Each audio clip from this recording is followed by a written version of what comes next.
Hola, ¿qué tal? Mi nombre es Marla Tapia de la Universidad de Montemorelos de la carrera de Ingeniería Electrónica y bueno, el día de hoy vamos a aprender un poco acerca de los capacitores o condensadores.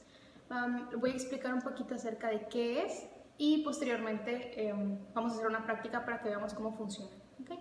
Primeramente, ¿qué es un capacitor? Un capacitor es un componente, pero es un componente pasivo. ¿Por qué es un componente pasivo?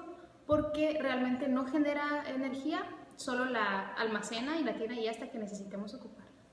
Y pues bueno, un capacitor o condensador está conformado por dos placas cargadas eléctricamente y una placa en medio que se llama dieléctrico, que es el que permite que estas placas tengan un espacio entre ellas, vaya. Y pues bueno, existen diferentes tipos de capacitores, existen los capacitores de cerámica, de plástico, de película, de mica, de lo que sea, pero los que generalmente se utilizan son los de los electrolíticos que tienen polaridad. Esa es la única diferencia. Hay que tener mucho cuidado cuando se conectan estos capacitores porque si lo conectamos de manera incorrecta pueden explotar y hacernos daño. Pero bueno, a todo esto me gustaría que pasáramos a una práctica en donde nosotros vamos a poder ver cómo se comporta un circuito con dos capacitores o cómo se comporta un circuito con un capacitor y una resistencia, etc.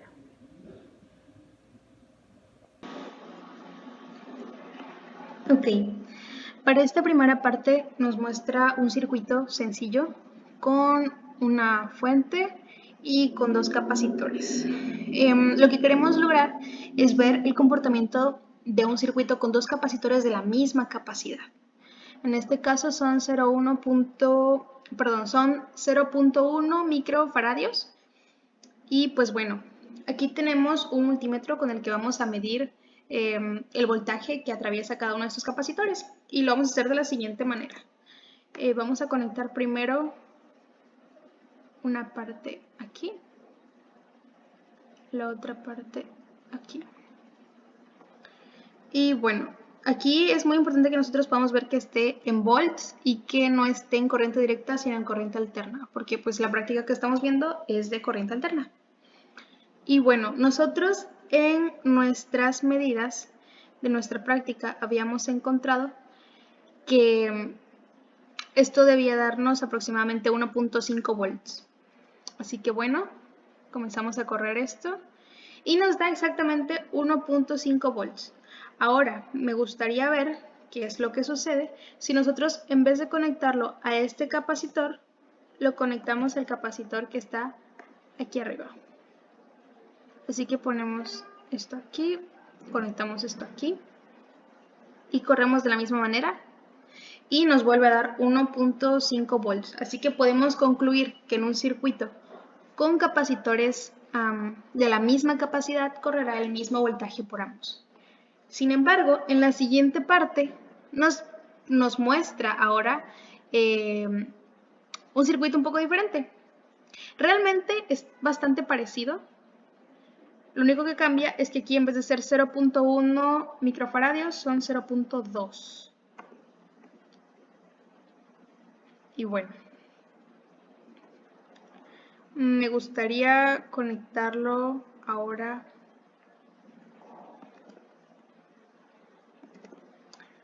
Vamos a comenzar por acá. Y según los cálculos que nosotros habíamos realizado, esto debía dar aproximadamente 1 volt o 999.999 milivolts, que viene dando casi 1 volt. Configuramos esto y en efecto los valores están correctos y ahora vamos a medir los de el otro capacitor.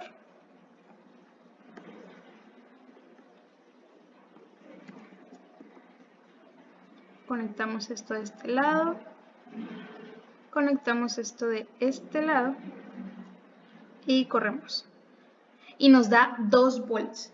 Así que podemos concluir que mientras menor sea la capacidad del capacitor, vaya, en este caso pues su reactancia capacitiva, pues mayor voltaje pasará a través de ese capacitor. A continuación veremos un circuito diferente, para lo que sigue en nuestra práctica. Ok, ahora sí, como podemos observar, tenemos nuestro siguiente circuito que consta de un capacitor y una resistencia. Como podemos observar, pues la resistencia es de 12 kilo ohms y la capacidad de este capacitor es de 0.01 microfaradios.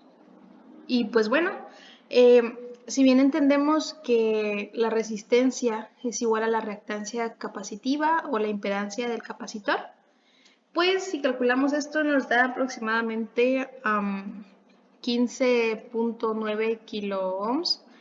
Y pues bueno, si nosotros hacemos las operaciones correspondientes, esto debería darnos en la resistencia 1.8 volts y en el capacitor un valor un poquito más elevado.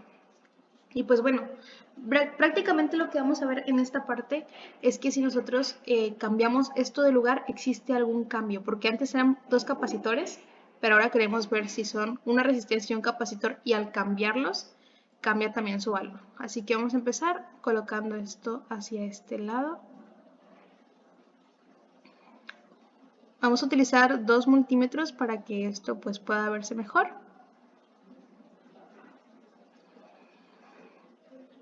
Y bueno, podemos observar que de la resistencia hay 1.8 volts y en el capacitor atraviesan 2.3 volts. Ahora vamos a detener esto, vamos a desconectar los multímetros y entonces cambiaremos de lugar la resistencia con el capacitor.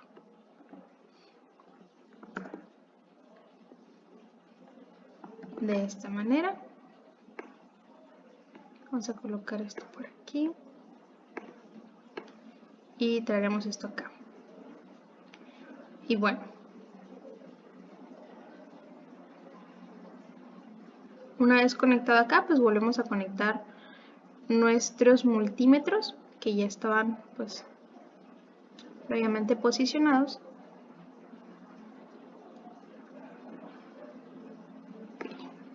Se revela.